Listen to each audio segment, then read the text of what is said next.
പറയാ, സൈനികർ രാജ്യത്തെ കാത്തു സംരക്ഷിക്കുന്നവരാണ്. നമ്മളെല്ലാവരും കിടന്നുറങ്ങുമ്പോഴും, ഈ നാട്ടിലെ ഈ രാജ്യത്തെ ജനങ്ങൾ മുഴുവൻ ഉറങ്ങുമ്പോഴും നമുക്ക് വളരെ സുരക്ഷിതമായി ഉറങ്ങാൻ സാധിക്കുന്നത് നമ്മുടെ രാജ്യത്തെ കാത്തു സംരക്ഷിക്കുന്ന, നമ്മുടെ അതിർത്തികളിൽ ജോലി ചെയ്യുന്ന സൈനികർ മൂലമാണ്.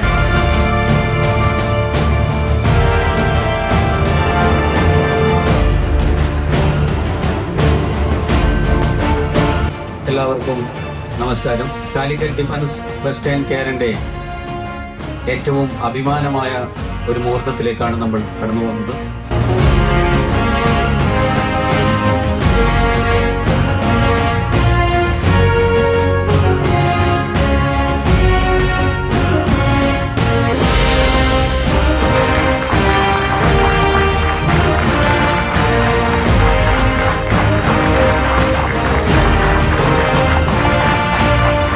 ജന്മനാടിൻ്റെ മാനം കാത്തുരക്ഷിക്കാൻ, അതിർത്തി കാത്തുരക്ഷിക്കാൻ സ്വന്തം കുടുംബങ്ങളെപ്പോലും ഉപേക്ഷിച്ച് ഒരു സമർപ്പിതമായ ജീവിതം നയിക്കുന്ന നിങ്ങളെക്കുറിച്ച് ഞാൻ എന്തു പറയണമെന്ന് എനിക്കറിയില്ല.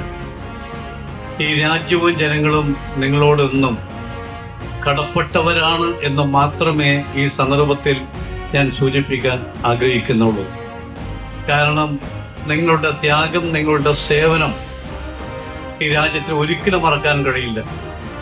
കേവലം ഒരു കെട്ടിടമല്ല, മറിച്ച് നമ്മുടെ സമൂഹത്തിലെ യുവാക്കൾക്ക് പ്രചോദനം നൽകാൻ, അവരെ അവരുടെ ജീവിത പന്ഥാവിൽ അവരെ നേർവഴിക്ക് നടത്താൻ, അവരെല്ലാം തന്നെ എന്തിനാണ് ഈ ആസ്ഥാന മന്ദിരം എന്ന് ബോധ്യപ്പെടുത്താൻ ഇവിടെ നിർമ്മിക്കുന്ന ആസ്ഥാന മന്ദിരത്തിന് കഴിയട്ടെ, ഈ ട്രസ്റ്റിന് കഴിയട്ടെ എന്ന് മാത്രമാണ് ആശംസിക്കാനുള്ളത്.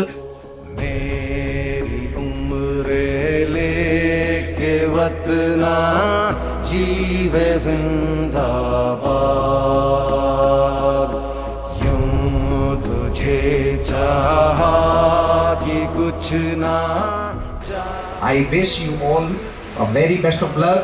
In the times to come, you should be able to not only help out our own people, but everybody out here. Because I feel, I'll just speak in Hindi one line, then I'll subsequently translate. It is said, जब अपनों के साथ अपने खड़े हो जाते हैं, तो रेगिस्तान भी हरे हो जाते हैं. That is, when our own people stand by with our own guys, then even the deserts become green. ഒരുപാട് അഭിമാനമുള്ള, അല്ലെങ്കിൽ ഏറെ അഭിമാനത്തോടെയാണ് എല്ലാ കാലത്തും രാജ്യം സൈനികരെ ഓർമ്മിപ്പിക്കാറും കാണാറ്.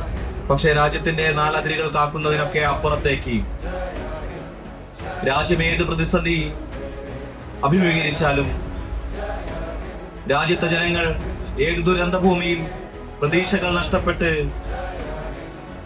ആശങ്കയിൽ ആണ്ടുപോയാലും അവരുടെ പ്രതീക്ഷകൾ കാത്തുകൊണ്ട് സൈന്യം പറന്നിറങ്ങുന്ന ഒരുപാട് മുഹൂർത്തങ്ങൾ, ആശങ്കാജനകമായ ഒരുപാട് മുഹൂർത്തങ്ങളിൽ ഈ രാജ്യത്ത് നമ്മൾ കണ്ടിട്ടുള്ളതാണ്. ഇന്ന് സന്തോഷത്തെക്കാളേറെ അഭിമാനത്തിന്റെ നിമിഷമാണ് നമ്മൾക്ക് ഏവർക്കും.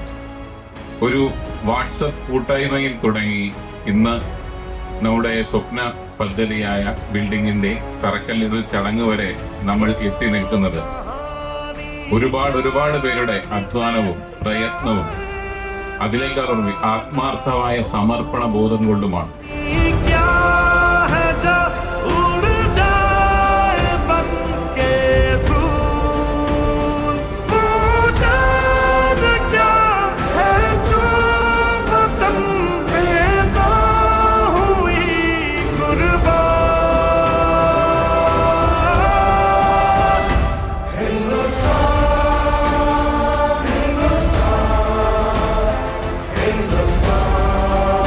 ദർശി പ്രസിഡന്റ് പ്രേമരാജൻ സർ ഈ ഒരു അവസരത്തിൽ കാലിക്കറ്റ് ഡിഫൻസിന്റെ ബിൽഡിംഗ് ഫണ്ടിലേക്ക് 10,001 രൂപ സംഭാവന ചെയ്ത കാര്യം അറിയിച്ചു.